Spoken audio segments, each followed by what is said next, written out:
Hello and welcome to 5-Minute Math. Today we are looking at the Algebra 1 concept of writing linear equations. This is standard A.2C in the great state of Texas, and we are using item number 32 of the 2019 released STAAR test. If you haven't done so already, please go ahead and take a moment to pause the video, work this problem out on your own, unpause it, and we will look at our answers together. So we have a table showing the amount of pet food in cups remaining in automatic feeder based on how many number of meals has been dispensed. So we need to find a function that models this situation. So we've got n and f of n.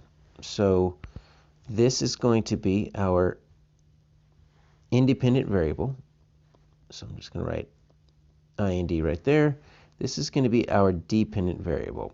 So even though they give us n and f of n, the function of n, it's easier to kind of think of this as x and y, your independent and your dependent variables, right?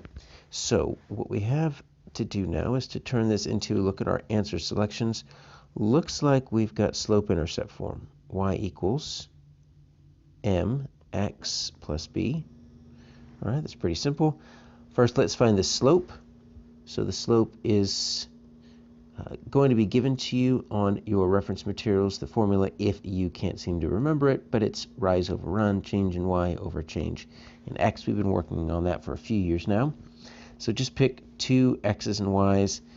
Probably going to choose those two simply because they're one digit, right? So I'm going to make this my x1, make this my x2. Always good to label them because if you invert these or something, you'll obviously get the wrong answer. So y2 minus y1, that's going to be 3 minus 6.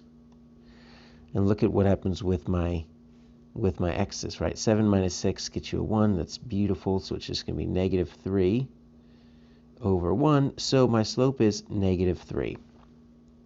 So I've got two options here. All right, so I'm going to cross off G, cross off J, and now I'm looking for my y-intercept. I'm going to add 24, and we're going to add 64.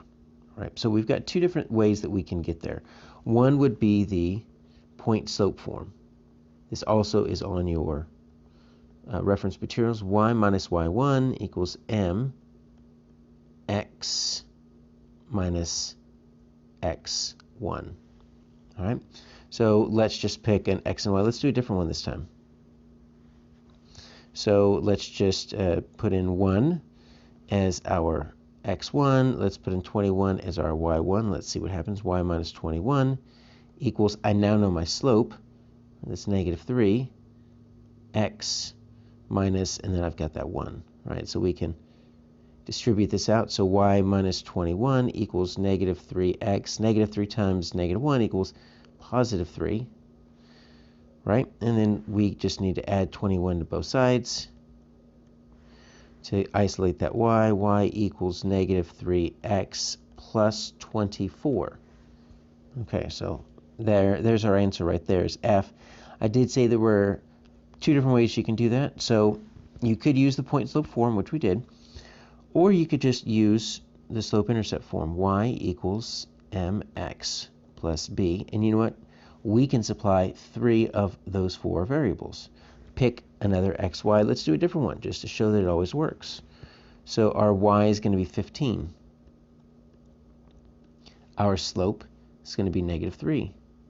Our x in this case is 3. Our b is the y-intercept. That's what we're looking for. That's the only variable remaining.